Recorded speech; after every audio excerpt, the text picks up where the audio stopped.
할렐루야. 우리 예배 드리기 직전에 뉴스가 떴습니다. 우리 무안공항에 제주항공 여객기가 추락해서 많은 분들이 생명을 잃고 또 상처를 입고 아직도 이제 수습 중에 있다. 이렇게 이제 뉴스가 떴어요. 참 안타깝고 가슴 아픈 일이고, 이것이 누구의 잘못이라기보다도 저는 이제 이 뉴스를 들으면서 잠시 묵상하면서 하나님께서 이제 우리 정치권 또 이 탄핵의 문제 가운데 양쪽으로 나뉘어서 격렬하게 대립하고 있는 우리나라에 하나님께 주시는 경고가 아닌가 생각을 하고, 백성들의 안전을 지켜야 되고 평안을 책임져야 할 이와 같은 정치의 지도자들이 자기의 책무를 다하는 것이 못한 하나님의 진노라고 생각을 하고, 우리 교회가 또 우리 기독교가 우리 지난 10월 27일 날 이렇게 차별반대 금지법을 반대한다. 이걸 반대하는 집회를 100만 명이 모여서 했는데, 정말 우리가 한 해를 되돌아보면서 우리 지난 이 땅에 일어났던 여러 아픔과 비극적인 사건들이 참 많았잖아요. 또 지금도 광화문 광장에 모여서 찬반 반대 집회를 하는 이런 분들이 많은데, 정말 우리가 그런 문제를 가지고 데모하고 또 집회를 하는 것도 좋겠지만, 이 한 해를 보내는 시점에서 또 새로운 한 해를 맞는 시점에서 정말로 우리가 교회가 고통받고 또 희생당하고 아픔 가운데 있는 이들을 위해서 우리가 회개하고 우리의 책임을 감당하지 못한 것을 회개하고 하나님 앞에 긍휼을 구하는 그런 집회가 있었으면 좋겠다. 한국 교회가 없다면 개인적으로 제가 오늘부터 새벽 우리 송구의 예배 때까지 하나님 앞에 기도하면서 우리의 죄를 고백하고 하나님께서 이 땅에 긍휼과 자비를 베푸시고 또 그와 같이 고통받고 또 아픔 가운데 있는 이들을 위한 우리의 위로와 평안을 위한 기도를 하려고 생각하고 있습니다. 우리 성도님들도 같이 일을 하시면서 특별히 이것 때문에 금식하고 같이 모이자 이런 건 아니고, 이런 와중에도 우리의 삶의 모습들은 계속 되어야 되잖아요. 그죠? 그래서 각자 삶의 자리에서 우리가 정말로 한 해를 마무리하면서 우리 송구의 긴 예배 때까지 한 해 우리가 하나님 앞에 이 땅의 여러 가지 일들을 바라보면서 회개하고 또 하나님 앞에 은혜와 또 하나님의 긍휼을 구하는 그런 기도를 하시면 좋겠습니다. 참 혼란하고 어지러울 때 갈피를 잡지 못하고 또 분별하기가 어렵잖아요. 이쪽에서는 이런 이야기, 저쪽에서는 저런 이야기를 하니까 이게 어떤 게 맞는지 분별하기가 어려울 때 우리는 어떤 기도를 해야 되느냐라고 하는 거죠. 세계 2차 대전이 일어났을 때 영국과 그리고 이제 독일이 양쪽 전쟁의 주축 당사국이잖아요. 독일이 이제 그 탱크를 앞세워서 전격적인 진격 작전을 통해서 프랑스를 완전히 점령하고, 이제 그 유럽에서 독일에 점령되지 않은 나라는 영국 하나뿐이에요. 그래서 영국을 중심으로 해서 독일과 전쟁을 벌여 나갑니다. 그때까지 이제 독일이 러시아와 전쟁하지 않았고 또 미국도 독일과 전쟁하지 않는 그런 상황입니다. 그러다 보니까 유럽에서 독일을 막아낼 수 있는 유일한 국가는 이제 영국밖에 안 남은 거예요. 그래서 영국에 있는 기독교인들이 교회가 집중적으로 기도하기를 시작합니다. 그 기도 제목은 뭐겠습니까? 침략자 전쟁을 일으킨 독일이 패망하게 해달라고, 그리고 영국을 중심으로 한 이 연합국이 승리하게 해달라고 기도를 하는 거죠. 근데 놀랍게도 이 세계 2차 세계대전을 일으킨 이 침략국인 독일에 있는 기독교인들도 다 같이 모여서 함께 기도합니다. 근데 그들의 기도의 제목이 또 뭐냐 하면, 하나님께서 이 히틀러를 중심으로 한 이 독일 군대가 영국을 무찌르고 전 유럽을 통일하게 해주십시오라고 하는 기도를 하고 있는 거죠. 독일 군대가 승리하게 해달라고 기도합니다. 그 당시만 해도 세계 2차 대전이 끝날 때까지만 해도 독일이나 영국이나 프랑스나 유럽이나 개신교, 기독교 전체적이 보면 기독교잖아요. 우리가 프로테스탄트라고 하는 이제 개신교라고 우리 한국에서는 이제 번역하고 있는데 이 개신교가 고칠 개자입니다. 개혁할 때 고칠 개자고 신자는 새롭게 한다는 뜻이에요. 그래서 고치고 새롭게 한 기독교가 개신교 프로테스탄트라고 합니다. 프로테스탄트의 영어의 뜻은 이제 반대하다, 저항하다 이런 뜻이잖아요. 그러니까 과거에 우리가 중세로부터 내려왔던 그 중세 로만 가톨릭의 가르침, 종교적인 이 행위가 하나님의 말씀을 떠나서 인간의 정욕과 탐욕을 따르고 교황이 성경의 말씀을 그릇되게 해석해서 신부들, 교회가 오히려 이 세상에 폭압과 착취의 중심이 되었던 그런 시절, 그런 시절에 저항해서 이제 하나님의 진리의 말씀으로 새롭게 하고 고쳐나간 종교가 기독교, 개신교, 프로테스탄트교죠. 그런데 어쨌든 기독교라고 하면 우리가 전 세계적으로 기독교라고 그러면 이 양대 세력을 다 포함하는 거예요. 프랑스를 중심으로 해서 스페인이나 프랑스를 중심으로 해서는 로만 가톨릭이 굉장히 큰 위세를 떨치고 있었고 독일이나 아니면 또 이제 북부 유럽을 중심으로 해서는 프로테스탄트 기독교가 굉장히 영향력이 강하고 그리고 영국은 이제 영국 성공회라 그래서 기독교가 아니고 로만 가톨릭도 아닌 영국의 여왕, 영국의 왕을 수장으로 하는 독자적인 또 이제 기독교 체계를 가지고 있었어요. 이제 정치적인 체제와 상관없이 그 당시 전 유럽이 기독교 국가였다라고 하는 것만은 사실입니다. 그러다 보니까 이 양쪽 독일과 영국을 중심으로 서로 전쟁을 하고 서로 상대방을 못 죽이려고 하는 이 양대 세력에 있는 기독교 교회가 아이러니하게도 각자 하나님 앞에 자기 군대가 자기 나라가 승리하게 해달라고 기도했다는 거예요. 그러면 영국 입장에서는 독일은 악인 거예요. 또 독일 입장에서는 영국은 악인 것입니다. 자, 그러면 우리가 이런 상황에서 역사적으로 보면 결과적으로는 독일이 무너지고 역사적으로 보면 끝난 다음에는 이 독일의 히틀러를 중심으로 한 이 제국주의가 악이다 라고 하는 것이 판단이 되었지만 그 상황에서 양식이 있는 그런 어떤 사람들은 영국 말이 옳은 거야 독일 말이 옳은 거야 어느 쪽이 옳은 거야 분발하기 어려운 상황 가운데 채쓸 수 있다는 거예요. 그런 상황에서 우리가 판단하기 어렵고 분별하기 어려운 그런 혼란과 그런 무질서 시대 가운데 있다. 지금 우리가 그런 상황이잖아요. 예를 들어서 우리 극우 보수 기독교에서는 이제 야당인 민주당 또 그 중심에 있는 이재명 대표를 악이다 그렇게 이야기하고 있죠. 반대로 또 진보에 있는 우리 기독교 세력에서는 또 윤석열 대통령이나 아니면 또 국민의힘 또 탄핵을 반대하는 이런 세력들을 악이다라고 주장하고 있죠. 그래서 격렬하게 우리 기독교 내에서도 부딪히고 싸우고 있는 상황입니다. 이런 상황에서 우리가 어느 것이 선이고 어느 것이 악이라고 분별하고 판단하기 어려운 상황으로 있을 때 우리가 어떻게 기도해야 되느냐? 자신의 생각과 뜻을 구하는 것이 아니죠. 윤석열이 탄핵 반드시 되게 해주십시오. 우리 크리스마스 때 어느 정치가가 어느 정치 지도자가 이런 이야기를 해요. 예수님이 이 땅에 오시면 윤석열을 탄핵하는 사람 윤석열 대통령을 탄핵에 찬성하는 사람 쪽에 와주시면 좋겠다. 서로 격렬하게 싸우고 있으니까.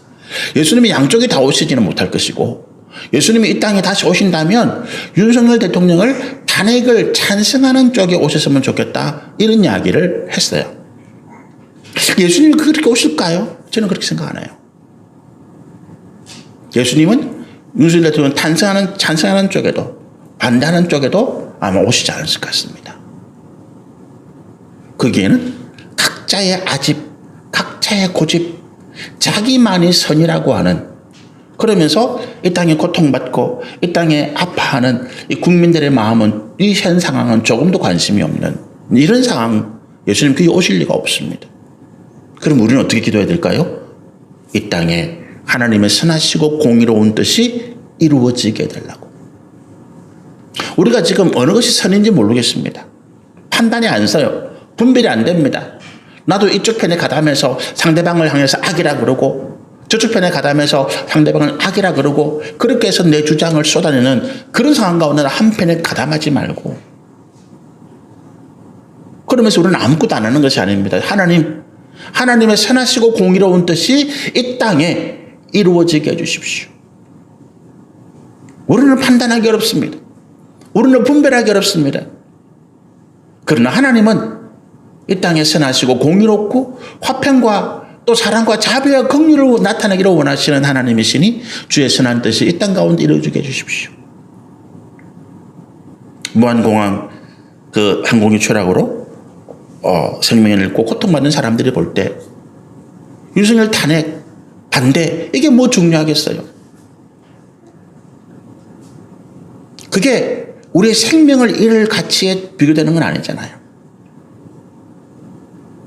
그보다 더 중요한 것 생명을 살리고 고통받고 아픔 가운데 신음하는 그 백성들의 눈물을 닦아주고 그 마음을 위로하고 그 상처를 회복해주는 일들이 가장 중요하고 시급한, 저는 기도하면서 하나님 이 땅에 이 문제를 이 무한공항의 사건으로 인해서 그 사고로 인해서 이 정쟁이 잠시 중단되고 단 하루만이라도 예가 모여서 함께 고통과 비극 가운데 있는 이 국민을 위해서 기도하고 마음을 모으는 일들이 있었으면 좋겠습니다. 1차 세계대전 때 그 프랑스 우리가 이제 마지노선이라고 그러잖아요. 그게 돌파되고 이제 참호전이라고 해서 양쪽 독일과 프랑스가 참호 구덩이를 깊게 파고 철조망을 만들어 놓고 앞에는 지뢰를 묻어 놓고 기관총을 설치해 놓고 누구 넘어오면 다 이제 죽이는 거예요. 그래서 한치도 넘어가지 못하는 그런 전쟁 상황이 오랫동안 지속됩니다. 그런데 그 참호전이 한참인데 12월 25일 성탄절이 된 거예요.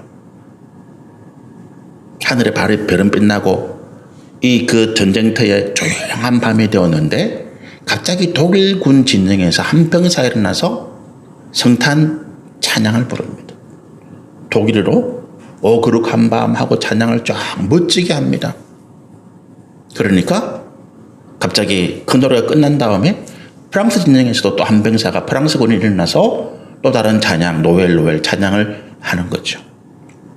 좀 지난 다음에 그 독일군 프랑스군 좀 전까지 서로를 향해서 기관총을 쏘고 폭탄 대포를 쏘던 그 군인들이 갑자기 모두가 다 예수님을 찬양하고 하나님을 찬양하는 노래를 같이 하기 시작하는 거예요. 그리고 그날 그 양쪽의 지휘관들이 모여서 우리 이틀 동안 휴전하자.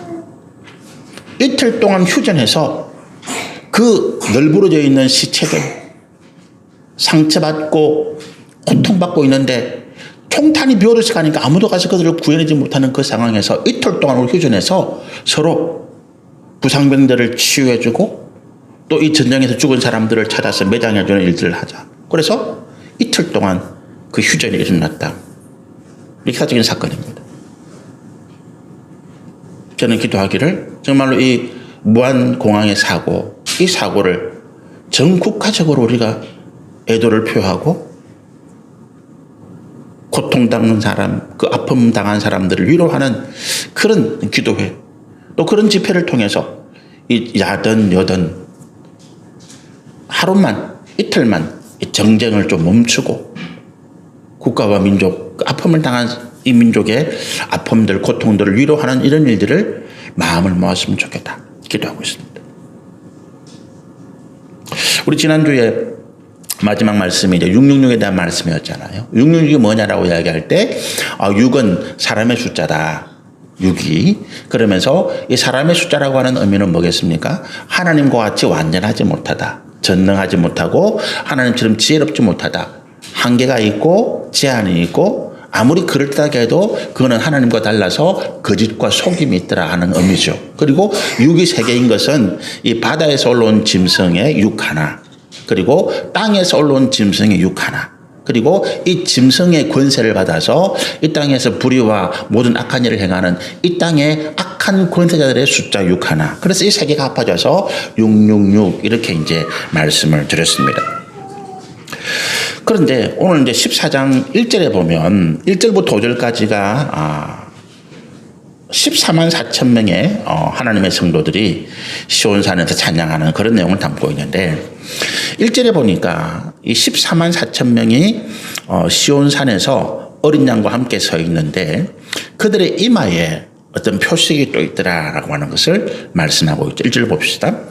또 내가 보니 보라 어린 양이 시온산에 섰고 그와 함께 14만 4천이 서 있는데 그들의 이마에는 어린 양의 이름과 그 아버지 이름을 쓴 것이 있더라. 어린 양은 우리 예수님을 상징한다 말씀드렸잖아요. 그죠? 그러니까 이 어린 양이신 예수님이 그를 따르는 예수를 믿는 이 14만 4천 명의 구원받은 백성들과 함께 시온산에 서 있더라 말씀합니다. 이 시온산이 어딘가 하면 예루살렘 성전이 있는 산입니다. 그 시온산이에요. 예루살렘 성전이 있는 곳을 시온산이라고 이스라엘 백성들이 부르기 시작한 것입니다. 그러니까 이 시온이 유대주의의 가장 핵심 운동이 뭐냐면 시온주의거든요. 시온주의가 뭐냐 하면 이스라엘이 이제 전 세계에 흩어져 있다가 세계 2차 세계대전을 근거로 해서 독립을 쟁취하게 됩니다. 영국이 여러 가지 자금이 필요하고 또 여러 가지 이제 전쟁에 필요한 물자를 획득하기 위해서 유대인들에게 도움을 요청합니다. 그 당시에도 유대인들이 굉장히 경제적으로 아주 부유한 사람들이 많았기 때문에 은행가나 이런 사람들 중에 이제 유대인들이 많아서 영국이 그들에게 제안을 합니다. 당신들 우리를 도와주면 이제 당신들을 이스라엘을 독립시켜주겠다. 팔레스타인 땅에서 독립시켜주겠다. 약속을 합니다. 그리고 그 약속을 받고 유대인들이 이제 이거를 도와줘요. 그리고 전쟁이 끝나고 난 다음에 영국이 이제 그 약속을 지킵니다. 그래서 팔레스타인 지역에 지금 이스라엘 땅에 이제 이스라엘의 독립 정부를 수립할 수 있도록 유엔이 이제 선포하게 되죠. 근데 그 시간은 좀 몇 년이 걸립니다. 전쟁이 끝나고 이스라엘이 독립할 때까지 이제 좀 몇 년 동안 3, 4년 동안 이제 시간이 걸리는데 근데 나라가 선포되면 뭐 하겠습니까? 팔레스타인 땅에 유대인들이 살아야 되잖아요. 근데 실제로 이제 이스라엘이 독립할 그 당시만 해도 유대인 그 팔레스타인 땅에 정착해 살고 있는 유대인 숫자가 얼마 안 됐었어요. 불과 몇만 명. 그래서 이 전 세계에 있는 이제 유대인들이 시온주의라고 하는 운동을 시작합니다. 그 시온주가 뭐냐 하면 시온산에 있는 시온산 하나님의 성전에 있는 그 시온산으로 우리 유대인들은 다 돌아가야 된다. 그게 시온주의예요. 그래서 가장 많은 러시아에 살고 있던 유대인들이 가장 많이 이제 예루살렘으로 이스라엘로 돌아갑니다. 우리 영광의 탈출이라고 하는 영화를 혹시 아주 옛날 영화인데 보신 적이 있는지 모르겠습니다. 그 영광의 탈출이 뭐냐면 이제 전 세계에 있는 흩어진 유대인들을 모아서 이제 그 팔레스타인으로 수송하는 작전입니다. 그걸 이제 여러 국가들이 막고 특히 이제 아랍 제국들이 막고 있기 때문에 비밀리에 큰 유도선을 빌려가지고 거기에 사람들을 태워서 수송해 나가는 그게 이제 영광의 탈출인 절전 영화인데 그런 이제 스토리예요. 그리고 그게 정착한 사람들이 이제 그 당시 팔레스타인 사람들과 전쟁을 시작합니다. 그러면서 이제 힘으로 피로서 이제 자기의 국가를 세우는 거예요. 이게 시온입니다. 예루살렘 성전에 있던 그 산이 유대인들에게는 가장 상징적인 자기들의 어떤 민족의 어떤 운명, 민족의 어떤 삶을 회복할 수 있는 가장 상징적인 이름으로서 시온이라는 것을 내세운 거예요. 이게 이제 성경에 있는 근거를 가지고 오는 것입니다. 우리가 왜 시온산에 있습니까? 어린 양이신 예수가 왜 구원받은 하나님의 백성들 데리고 시온산에 서 있습니까? 우리가 하나님의 성전, 하나님의 집, 아버지가 계신 그곳에 우리를 부르시고 그곳에서 아버지의 은혜를 주시도록 예수님께서 비유로 말씀하신 탕자의 비유 가운데 탕자가 어디로 돌아옵니까? 아버지가 계신 그 집으로 돌아오는 거예요. 그 고향에 아버지가 계신 것입니다.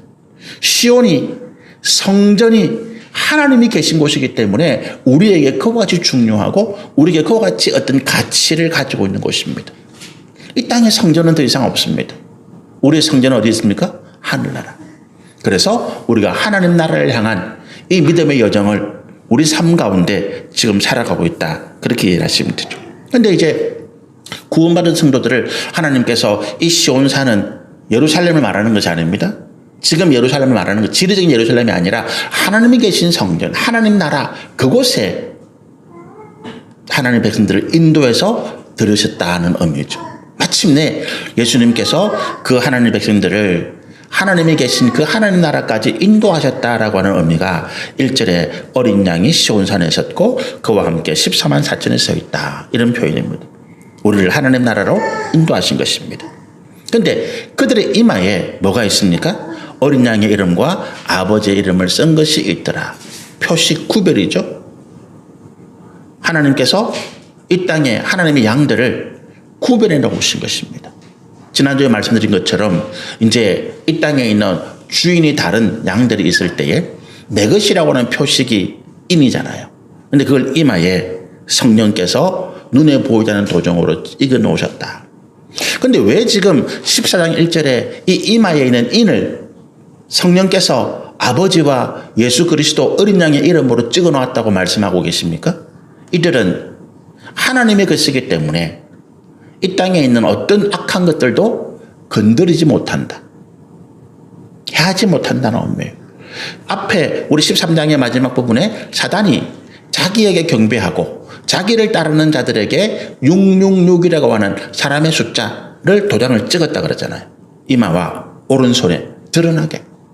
그래서 자기 것을 구별하면서 어떻게 합니까? 그들만 매매하게 만들고 그들에게 어떤 세상의 특혜와 세상의 어떤 권세를 주었다라고 하는. 그런데 그로 인해서 어떻게 합니까? 이 땅에 그 인을 받지 아니한 믿음을 지키고 사단의 인을 받지 않은 사람들은 상대적으로 차별을 받고 고통을 받고 삶의 위협을 당하는 그런 어려움 가운데 있을 수밖에 없을 때에 하나님께서 그들과 함께 계시면서 걱정하지 마라. 너는 내 것이다라고 합니다. 애굽에 10가지 재앙이 내릴 때 하나님께서 5번째 재앙부터는 애굽 사람들과 고센 땅에 거하는 이스라엘 백성들을 구분하셨다. 애굽 온 전역에 우박이 내리고 모든 병충이 들끓고 사람의 몸에 질병이 생기고 해가 어두워지고 장자의 죽음이 오는 이런 큰 재앙이 있었음에도 불구하고 고센 땅에 거하는 하나님의 백성들은 전혀 그런 재앙을 당하지 않았다. 왜? 하나님께서 그들을 구별하고 구분해 놓으셔서 어떤 악한 것들도 틈타지 못하고 해치지 못하게 했기 때문에. 사단이 666의 인을 받은 사람들만 매매를 하게 만든다고 할 때 그럼 우리는 어떡하지? 굶어 죽는 거 아니야? 아니라고 말씀드렸습니다. 하나님 우리를 굶주리게 하지 않으신다. 하나님 우리가 죽게 만들지 않는다. 40년 동안 광야에서 생활하면서 하늘의 만나와 메추라기로 먹이신 하나님이 오늘 우리에게도 그와 같이 역사하실 것이다. 그래서 우리가 이 14만 4천 명의 어린 양의 인을 받았다는 것을 그걸 의미합니다. 그 666의 고난과 고통과 또 그와 같은 어떤 차별과 생명 위협 가운데서도 하나님께서 보호하시고 인도하셔서 마침내 하나님 나라로 이끌어 가신 하나님의 백성들입니다. 2절에 보니까 하늘에서 나는 소리를 들었는데 많은 물소리가 같고 또 내가 들은 소리는 금고 타는 자들이 그 금고를 타는 것 같더라. 사도 요한이 하늘에서 들려오는 소리를 듣습니다. 그런데 이 소리가 명확하게 인식이 되지 않는 거예요. 많은 물소리 같고 또 우리 소리 같더라 이렇게 표현합니다. 이 말은 무슨 말이겠습니까? 이 말은 이 하늘에서 나는 물소리는 어떻다고요? 이 많은 우리 소리는 사람의 음성, 우리가 이 땅에서 있는 어떤 언어로와는 다르더라는 거예요. 이 땅에는 언어라면 그것을 우리가 이해하고 또 그것을 우리가 듣게 될 터인데 이 사도 요한의 귀에는 이 땅의 언어로는 들리지 않더라는 것입니다. 그러니까 우리가 하나님 나라에서 영적으로 쓰이는 하나님 나라에서 쓰이는 언어다. 우리가 흔히 말하는 이 방언이 여기에 속합니다. 우리가 이제 고린도전서에 이제 9가지 우리 은사 가운데 방언의 은사가 굉장히 이제 우리 가운데 많은 어떤 오해를 불러일으키고 방언의 은사 때문에 많은 이제 문제가 일어나기도 하죠. 성경에 방언이 가장 먼저 기록된 성경이 어디입니까? 사도행전 2장이에요. 그죠? 사도행전 1장에 오순절날 성령이 그 다락방에서 마가요한의 다락방에서 기도하던 이 120명의 하나님의 백성들에게 임하고 그리고 이제 그들이 성령을 받았다는 증거로 방언을 말하기 시작했습니다. 그런데 그때 방언은 뭐였습니까? 이 땅의 언어, 외국어였습니다. 그게 이제 성경에 보면 그때 오순절을 맞아서 디아스포라 유대인들이 예루살렘에 오순절을 지키기 위해서 왔는데 거기에 와 있던 사람들이 각자 자기의 모국어, 자기가 태어난 곳의 방언, 언어로 이 제자들이 말하는 것을 알아듣게 되었다는 것입니다.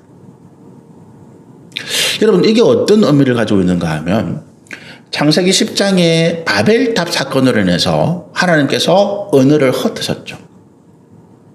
그때까지 하나로 내려왔던 사람의 언어가 바벨탑 사건으로 인해서 민족마다 지역마다 언어가 바뀌게 되었습니다. 그러면서 오랜 세월이 지나면서 이제 각자의 나라의 언어로 정착되게 되어지고 그래서 우리가 영어나 일본어나 중국어를 듣기는 들어도 그게 무슨 말인지 이해가 안 되는 그런 상황이 된 거죠. 그런데 성령이 오셔서 그 막혔던 담들이 허물어지고 하나님께서 흩었던 그 언어들을 하나 되게 하신 것입니다.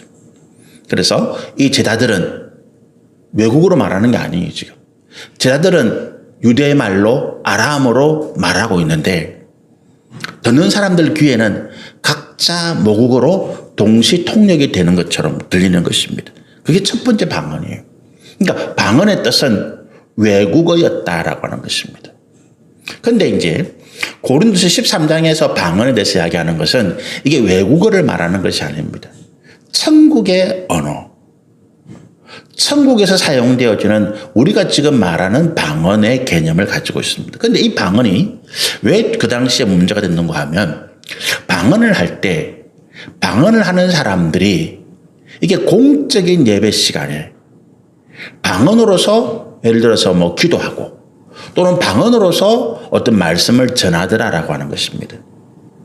근데 그것이 방언을 전하는 사람은 자기가 은혜를 받아서 은혜 받은 것이 기쁘고 감사해서 그렇게 한다고 할 수 있는데 공적인 예배에서 우리가 기도는 내가 하는 개인적인 기도가 아니잖아요.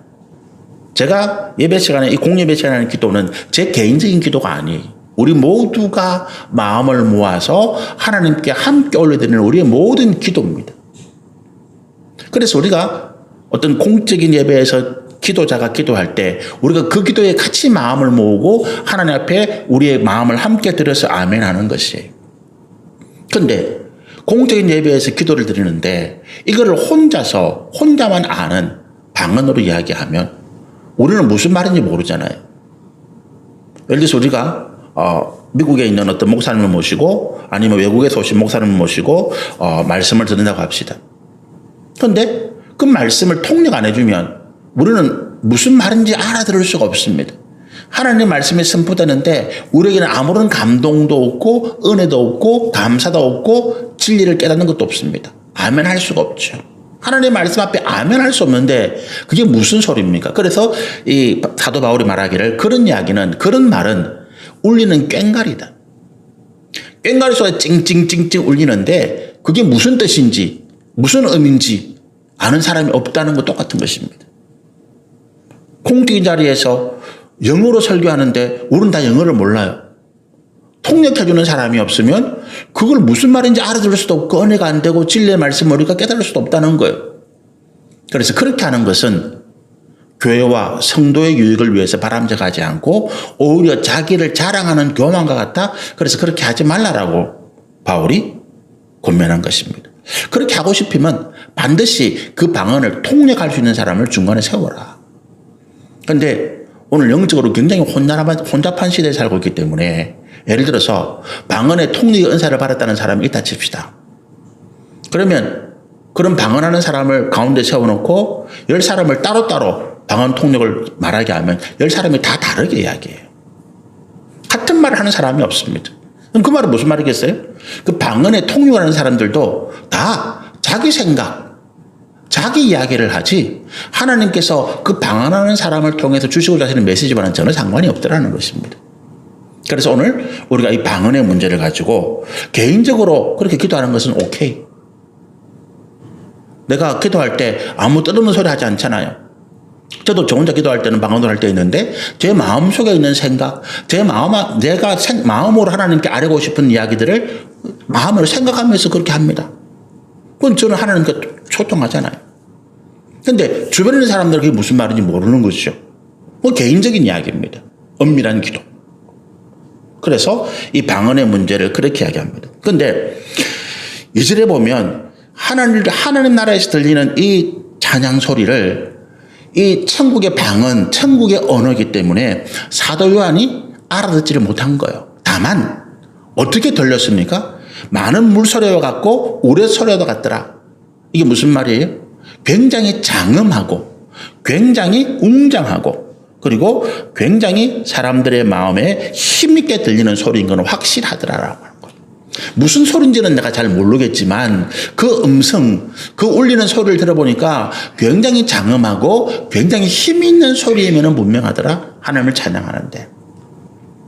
느낄 수 있는 거죠. 예를 들어서 우리가 외국의 어떤 음악을 들을 때 우리가 그 음악의 가사는 이해하지 못하지만 그 음정이나 그 박자나 또는 그 노래를 하는 사람의 표현력을 통해서 이게 정말로 슬픈 노래다, 기쁜 노래다 우리가 구분을 할 수 있습니다. 그런 것이죠. 그럼 왜 하나님께서 이 방언으로 이 14만 4천 명이 부르는 노래를 방언으로 듣게 하셨을까 하는 겁니다. 뭡니까? 아직까지 우리가 이 땅에 이 성경을 읽는 우리가 아직 하나님 나라에 이르기에 합당한 믿음의 존재가 안 되었기 때문이다. 이 찬양을 봉함해 놓은 것입니다. 구약 성경에 보면 이사야서나 에레미야나 종종 보면 하나님께서 말씀을 싸매어서 봉함해 놓아라 이런 말씀을 하세요. 말씀을 싸매어서 봉함해 놓으라는 것은 아직 그 세대가 그 하나님의 말씀을 듣고 이해하고 믿음으로 받아들이기에 믿음의 수준이 충분하지 않기 때문에 믿음으로 온전해질 때까지 이 말씀을 듣고 이해하고 믿음으로 실천하고 순종할 수 있을 때까지 기다리라는 것입니다. 우리가 봉함해 놓는다는 그런 거예요. 이거를 다시는 보지 못하게 묻어두라는 것이 아니라 때가 되어져서 믿음의 사람들이 그 이야기를 그 말씀을 읽고 이해하고 하나님 앞에 믿음으로 순종할 수 있는 때가 올 테인데 그때까지 봉함해 놓으라 이런 이야기죠. 우리가 천국의 언어를 아직까지 이해할 만한 수준이 되지 못합니다. 솔직히 저는 지금 어떤 천국의 언어를 내가 방언한다. 천국에 무슨 영수를 쓴다. 그래서 이상한 글을 막 쓰는 사람들도 있습니다. 저는 대부분 그분들이 영적으로 좀 잘못됐다라고 봐요. 열심은 있고 믿음이 있을지는 모르겠는데 영적으로는 아직 그렇게 우리가 영서를 쓴다든지 해석을 한다든지 아까 말씀드린 것처럼 그런 걸 가지고 10사람에게 해석의 통역의 어떤 은사를 받았다는 사람 10사람에게 그걸 갖다 맡기면 개인적으로 다 다르게 해석하고 있으니까 아직 이 2절의 말씀을 우리가 근거로 보면 하나님의 어떤 영적인 역사를 우리 인간이 아직 100% 이해하기에는 우리의 믿음이나 우리의 모습이 부족하다. 그러나 우리가 천국에 가게 되면 이 모든 것들을 다 이해하고 이런 믿음의 찬양들을 하게 될 것이다 라고 하는 것입니다. 그러면서 2절 하반절에 보면 이 이야기합니다. 내가 들은 소리는 금문고 타는 자들이 그 금문고를 타는 것 같더라. 음악이더라. 그죠? 이 많은 물소리, 우리 같은 소리가 그냥 사람들이 말하는 이야기가 아니라 금문고를 타는 것 같은 음계, 음정, 박자가 있는 거 보니까 이 14만 4천 명이 지금 하는 말들은 노래, 하나님을 찬양하는 노래가 분명하더라. 그러니까 어떻습니까? 그 의미를 전달받았으니까 구체적인 내용은 모르지만 이 사도 요한도 함께 하나님 앞에 엎드려서 찬양하고 경배하는 이런 모습을 보이게 되는 거죠. 그러니까 우리가 천국에 대한 것을 정확하게 모릅니다. 아직까지. 왜 모르느냐? 말씀드린 것처럼 우리의 지식, 우리의 믿음, 현재 우리의 어떤 영적인 상황으로서는 그거를 다 받아서 소화하기에는 부족하기 때문에 오히려 시험에 걸리고 올무에 걸릴 가능성이 많기 때문에 하나님께서 우리 가운데 이 영적인 일들에 대해서 다 말씀해 주지 않습니다. 그러나 우리가 분명하게 한 가지 아는 것은 있습니다. 뭡니까? 이것이 장차 우리가 받을 영광과 상급임이 분명하고 또 이와 같은 영광과 상급을 통해서 우리가 그동안의 모든 고통, 믿음 안에서 우리가 인내하고 환난과 또 고난을 견디고 또 믿음을 지켜왔던 이 모든 일들이 보상을 받고도 남음이 있다는 것을 우리가 알게 되는 거죠. 음성을 들었는데 이 음성이 그냥 물소리나 우레소리가 아니라 그것이 음정이 있고 또 높낮이가 있고 계명이 있고 또 박자가 있는 음악이더라 이해해야 되는 것처럼 우리가 천국에 대한 일들을 그렇게 이해하는 것입니다. 우리가 정확하게는 모르지만 우리가 천국에서 도대체 어떤 상급과 영광을 받을지는 모르지만 사도 바울이 고백한 것처럼 이 땅에서 감당할 수 없는 이 땅의 어떤 것과 비할 수 없는 하나님 나라와 영광의 상급을 우리가 누리게 될 것이다. 그래서 우리가 그동안에 흘렸던 눈물, 고통, 아픔, 희생 이 모든 것들을 다 갚아주고도 보상하고도 남아있는 하나님의 역사들아 우리가 그것을 분명히 알게 되는 것입니다. 이렇게까지 우리 말씀을 전하겠습니다. 1절과 2절까지 다음 주부터 우리 3절, 4절, 5절의 말씀을 통해서 우리 이 14만 4천 명의 찬양 또 14만 4천 명이 도대체 그럼 어떤 사람들인가 이 부분에 대해서 말씀을 함께 나누시면 좋겠습니다. 기도하겠습니다.